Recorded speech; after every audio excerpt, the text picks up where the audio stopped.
Hey everybody, welcome back to the Mental Forge podcast. I am your host, Wyatt Bull, and I am one of the coaches here at Alpha Flow Athletics. And this Mental Forge podcast is brought to you by Alpha Flow Athletics, where we sharpen athletes' performance by helping them train on the mental side and unlock their full potential by choosing to be into the flow state. And so this episode, I'm excited because we have just recently launched a challenge that we are calling Hostage 66. Remember, Hostage 66.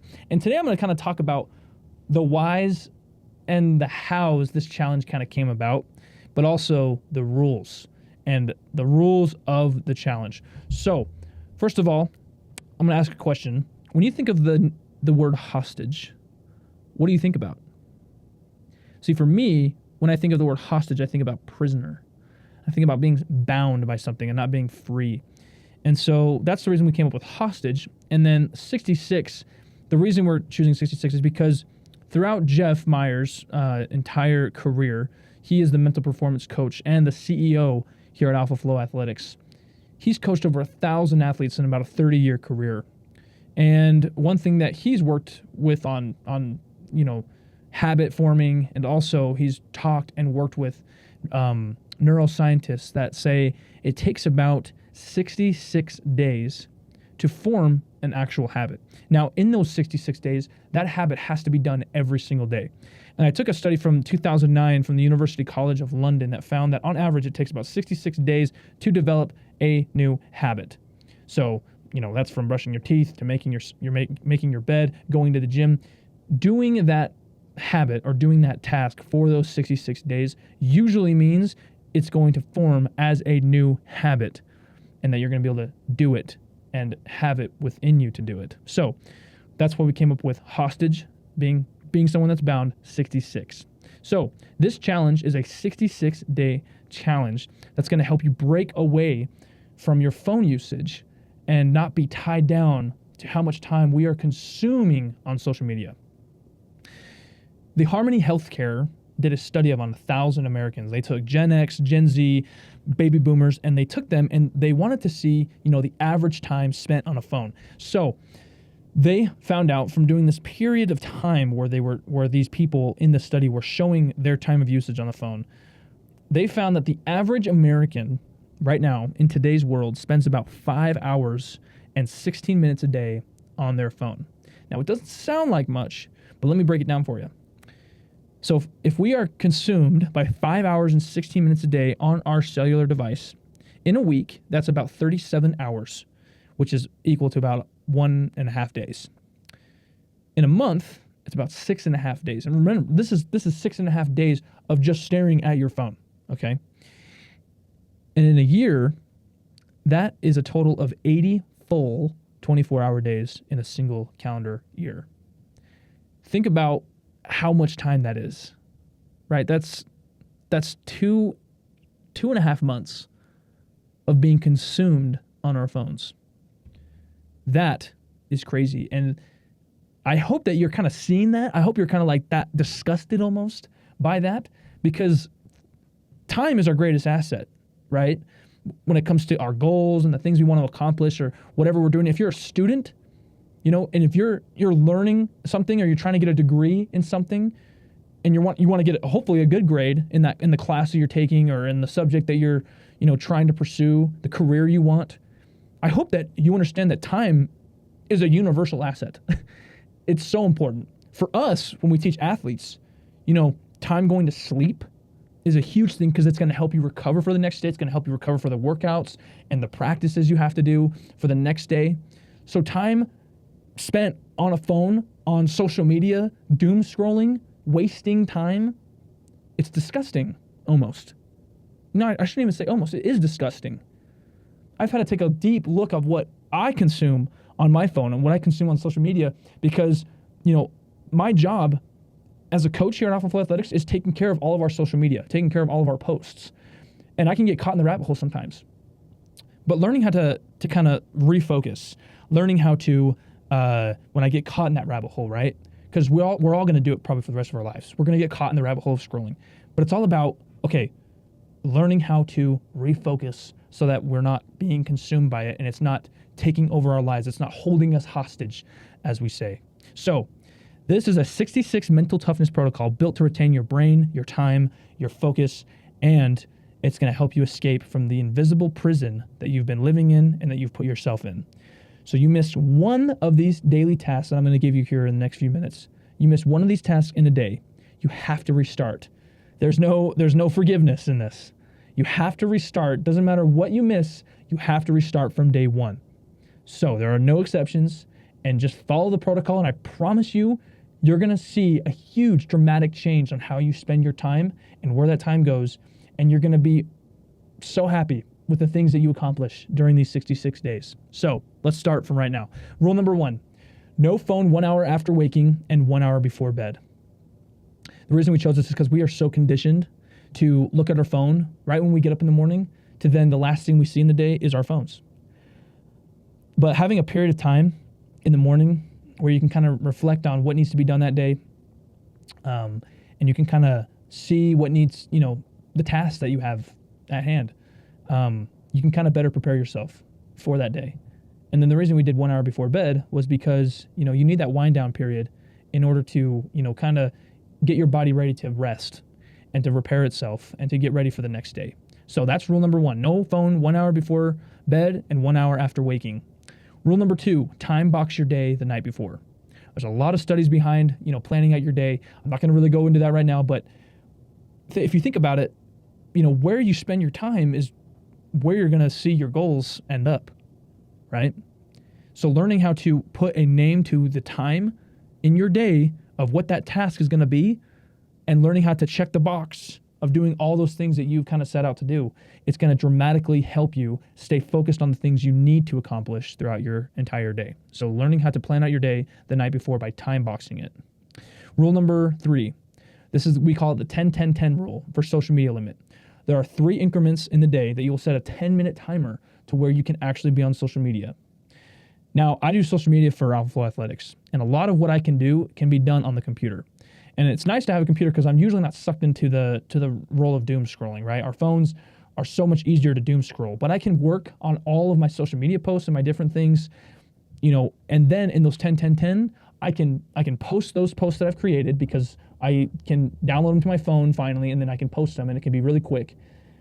But if we were to ask all of you guys to delete all your social media for 66 days, 99.9% of you will not do it. So we decided that we would have just 10 minutes a day. So 30 minutes total, but they have to be split up into 10-minute increments. And you have to set a timer. So that means if you go 10 minutes and 1 second over, you're done. This is something you need to train your brain to do. When you hear that timer go off, you are immediately off. There's no compromise. There's no, justification. Those 10 minutes a day, only 3 times. So 30 minutes in total. But that's the time we're going to give you to be on social media. So whatever you want to do on social media, go for it. But remember, 30 minutes. 30 minutes versus 5 hours, pretty good time. Rule number 4, memorize 1 motivational quote or poem 15 minutes a day. So this is going to be awesome because memorization is pretty hard in and of itself, but the more you memorize, the better, your retention is going to be for your brain to remember those things. So this can be a quote, a poem, a scripture, whatever you want. Doesn't matter what it is, but for 15 minutes a day, you're going to practice memorization. Rule number 5, you're going to charge your phone outside of your bedroom at nighttime. The reason we're doing this is because it's going to help you and not have your phone next to you so you're not tempted to when you go to bed and you hear the right? I don't know, can I do a good phone? I don't know if I can do a good phone impression, but it doesn't matter. Anyways, this is going to help you because having your phone outside of the bedroom, your brain is going to be able to fall asleep faster. Your mind is going to be able to relax more. Your body's going to be able to relax more. And so we're super excited to have that as one of our challenges because you're basically putting your phone in prison for the nighttime. So you can do it. And there's going to be questions like, well, what if I use my phone as my alarm clock? Then go buy an alarm clock. It is not that hard. They still sell them at the store. I have one. I bought it about a month ago. But if you need a place to buy them, go on Amazon and buy your alarm clock on Amazon. They have plenty. So don't be using your phone as your alarm clock. Charge it outside the bedroom. You'll be fine. Rule number 6, 30-minute phone-free walk every single day. When is the last time that you took a walk without your phone? Believe me, you're going to be fine. Be cautious, be careful, but 30 minutes a day of a phone-free walk. You can do this at the gym if you need to. Just don't have your phone next to you. Don't even have it with you. Just put it in your locker. You're going to be fine, I promise. Your phone is going to be exactly where you put it, when you get back. But this is going to help you kind of detox. You can listen to your surroundings, right? This is, no podcast listening, no music listening. Just take a walk for 30 minutes. Move your body. Feel the blood flow. It's healthy for you. This is great for distressing, especially from mental stress. So that's one of our challenges. That's rule number 6. And hopefully you guys see the benefit of it. Rule number 7, 2 hours a day of deep work, no distractions. Every day commit to 2 uninterrupted hours of deep, meaningful work. No phone, set a timer, write, build, study, create, solve, think. Deep work boosts cognitive performance, increase creativity, and puts you into what is called the flow state. This is something we teach our athletes. Being in flow, you feel your best and you perform your best. And this is a universal thing. We teach it specifically to athletes so that they can perform at their very highest level. But it doesn't matter who you are as an individual, everyone is capable of getting into the flow state. And once you're in this state, you're performing at your absolute best. And this is going to help you, especially if you work, get projects done a lot faster than what it would be if you had your phone next to you. So 2 hours of deep work. During those 2 hours, there are no phones, no distractions at all. You're going to set a timer on something, and then you're going to go dive right into what you are doing, and you are going to do it. So if you're a student, this is going to be very beneficial. So those 2 hours of deep study work, you're probably going to retain a lot more information that you need for your tests, for your school, whatever. So 2 hours, deep work, set a timer, get into flow, and you're going to be performing at your very best. Rule number 8, 15 minutes of candle gazing, stillness and silence. This is pretty interesting because when I first started doing this, it was pretty hard because it was just a total shock to me. And so we put this in here because we know that this is going to benefit you. So when I was training for my marathon, I wasn't religious about doing this every single day, but I did do it quite a lot because one of the things I noticed when I would do my runs is I would be so focused on the pain in my legs, the distance ahead. If I was running hills that day, it was just, oh man, this is just another hill. This is just going to kill me. So my focus was on the pain. It was focused on, the negatives, right? But when I started doing candle gazing, and what Jeff was teaching me was to learn how to shut out the noise and just be focused on one simple thing. So when I would do runs, it was a stop sign, it was a lamp post, it was a tree, it was even blades of grass sometimes. If I was running out in the middle of nowhere, it had to be like a rock in a field far away, right? Far away that I could still see it. But what this did is it got my mind off of the pain of my legs and the pain of my back, and learning how to train focus. If you think about training focus, the brain is like a muscle. You have to train it. And so I was putting myself, when I was doing candle gazing, in a situation where I was focused on one thing, and it helped in running my races and things. Learning how to train focus is going to help you because you're going to be able to focus on things such as work, school, whatever it is you're doing.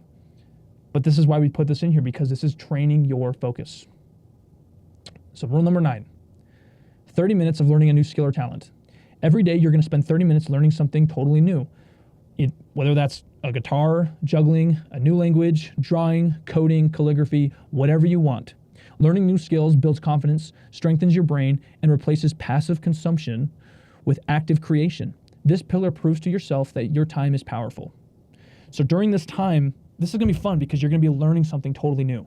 And we're excited for you to post about it. That's the one thing we ask is when you are doing this, if you want to post about it on social media, we recommend you do it. Just remember to @AlphaFlowAthletics and @Hostage66 because we want to see the new talents that you're creating. We want to see the new skills that you're developing. There's a lot of science that goes into, learning a new skill or talent. And again, I'm not going to go into that. I just want to go over the rules today. I kind of want to go over the reason why we're doing this. But I'm super excited to see your new talents. I'm super excited to see your new skills that you're going to develop. So it can be whatever you want, but we're excited for you. What we know that you'll gain from doing Hostage 66. Number 1, you're going to learn how to focus. You're going to learn how to train your focus. Where your focus and your attention is, that is your life. What you focus on, that is what happens. That's what becomes. Every single one of us should have goals. And if we're focused on our goals, if we're focused on things that we want to achieve, then we're going to achieve it faster when we are solely doing that thing that gets us there. Another thing you're going to claim is your time. You're going to gain a lot more time back because you're not going to be doom scrolling all the time. This is for everyone. This isn't just for kids. This is for everyone. Parents, teenagers, older adults. We all get consumed. It doesn't matter what it is. But our phones will consume us and it'll consume our time. So we know that you're going to gain a lot more time back, time to spend on things that have actual value. And I guess the next thing you're going to gain is confidence. You're going to gain your confidence back. You're going to be able to master something that we were blinded by. And let me make this very, very clear. And I should have made this clear in the beginning. Our phones and social media are not evil. What is evil is wasted time. Because our time and our attention, like I said before, is our life. Where we spend our time and our attention and our focus, that's what becomes. So, again, phones and social media are not evil. I use social media every single day for Alpha Flow Athletics, for doing this podcast, for posting content on social media that it has value for people.